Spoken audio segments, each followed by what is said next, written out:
Listen here, America. I need to tell you something. You need to be scared. You need to be very scared right now. Our constitutional rights are being taken away from us right here as I speak. Now, right now in this country, one of the biggest debates that we have going on is gun control. And I'm going to tell you right now, there just doesn't need to be any.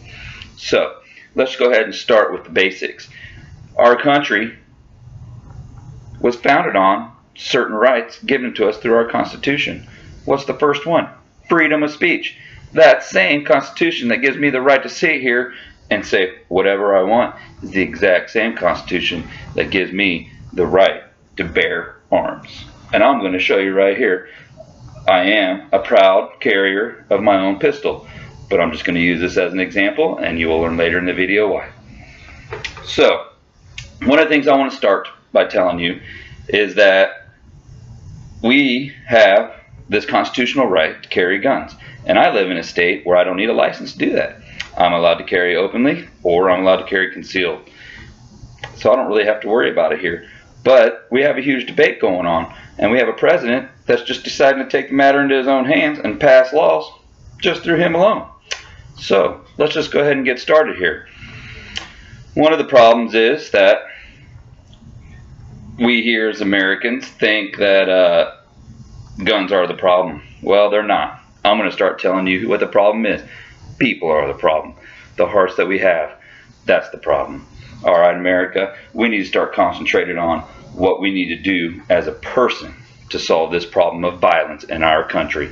Yes, we are one of the most violent countries in the world, but we also are a nation of laws that many countries don't even have that basic right. They don't even have the basic constitutional rights of freedom of speech and freedom of guns. You need to remember, as soon as these people who take power that overrun other governments, Hitler, Communist Party, all these people took over there by using what? Guns. What was the first thing they did when they became members of power? Took away the guns. So let's just go ahead and start thinking about what our president is doing right now. Our government. The reason why we have guns. Protect ourselves from the government. Who's trying to take them away right now? The government. So right now, according to the FBI, weapons statistics page, in 1970 there were 13,649 murders, which 9,034 were committed by firearms. In 2014 there were 13,853 murders, which 9,603 were committed by firearms. Okay, now yes, we have a pretty high crime rate in this country, but I'm going to tell you something. That's 44 years. And we're in an era of the strictest gun control laws. Nothing's changed. What's going on? What seems to be the problem, people? Huh? Let's just start thinking about it. Let's rattle our brains a little bit. Let's just shake it up. Alright? No. Guns aren't the problem. Okay? Obviously, in 44 years, we've noticed that stricter gun controls aren't going to work. Okay? Because guess what? If you take away guns from the law-abiding citizens, I'm a law-abiding citizen. I'm going to be sitting here. I'm not going to have guns. Why? I obey the law. But let's think about the guy who breaks into my house and tries to steal things from me while I'm sitting here. You think he cares about that law? Probably not, people. Now listen, I know many of you probably have your viewpoints about guns, and everyone's usually on this side or on this side. It's very rare that you meet somebody right in the middle. But I just got to start letting you guys understand that you need to change your mindset, okay? You need to get around that a little bit, because I'm not going to ask you to, take something that maybe you deeply believe in and just change it. No way. Okay, but you need to start thinking of a different way. What if I was giving you this speech about the freedom of speech? What if I was trying to take any of that away from you? Well, I guarantee you, you'd be raising Cain. You'd have a problem with it, right? Yes, you would. Okay, so let's get into a few more examples real quick. California. Chicago? Yeah, Chicago. Let's talk about Chicago. Now, this is one of the states with the strictest gun control laws. And that's President Obama's hometown. But guess what? They lead us in murder rate this year. More people have been killed by guns in that area than anywhere else in the country. California, I think we've seen the recent events that have happened in California. Bad people are going to take advantage of people without guns. Second, Paris, one of the countries in this whole world with the strictest gun control laws. And I think we all saw what happened there. Sad moment in history. maybe if these poor people were able to defend themselves, things might have been a little bit different. So I want to get back a little bit on how you can start thinking about changing this thing.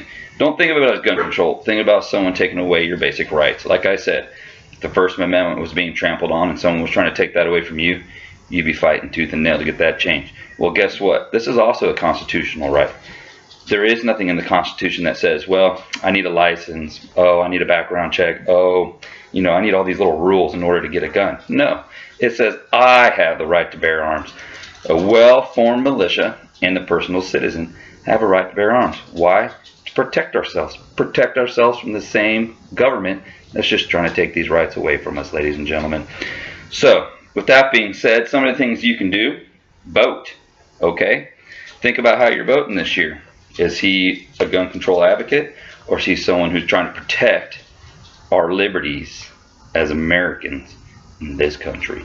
So, ladies and gentlemen, I just ask you to start thinking about what we're doing, thinking about how you're voting.